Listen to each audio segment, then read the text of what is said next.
So people, dearest people, I've been thinking about the difference between seeing there's a problem, finding fault, if you like. Look, there is a war. Look at what is happening in Gaza. Look at the politics. You know, look at that person kicking a dog. So when we find fault, what happens is it completely also becomes anger. So then we hear, Buddha says you should lessen anger. Then we think it means I should stop finding fault. Oh no, the guy didn't kick the dog. Oh no, there's no war. Oh no, there's nothing wrong in Gaza.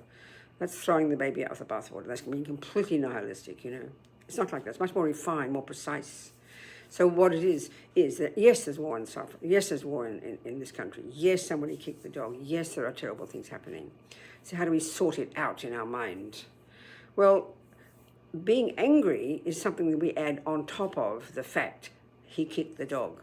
That's a fact. But what happens is, because of our attachment, and we've got to look at this, it doesn't seem natural to see it. We don't see this way of working naturally, we've got to analyze it. So what's happening is we're driven all the time by attachment, and there's this little hungry person in here, our little hungry emotional hunger, always only wanting everything to be nice. It's just an assumption. It's just an assumption, things need to be nice because then we feel comfortable. But the moment we see that person kick the dog, it triggers the attachment, which it doesn't get what it wants, and then aversion immediately arises, aversion. And depending on how strong the attachment and how strong your aversion or your anger is, how strong you respond. So the fact is still, a person kicked a dog, fact. Then what to do? Then I remember I always quote this. I love it so much. Martin Luther King, when I was an old radical lefty years ago, I remember he said, "It is good to find fault. Yes, there is injustice in the war. Yes, there is poverty. Yes, there is suffering. Yes, there is racism. But then you say, what can I do to help?" And that's compassion.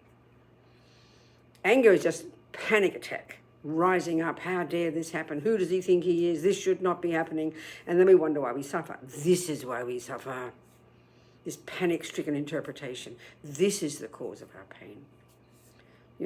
But when you have more clarity, it is happening. And I have to work on this. Anger doesn't go away naturally. Then you can be stable. And then you can reach out. What can I do to help? This is tremendous. It takes masses of practice. And then we feel better and stronger and more confident. That's the point, Attachment and anger freak us out, make us miserable. Confidence, courage, compassion, they make us strong and stable and effective. Try it out, one step at a time, dearest people.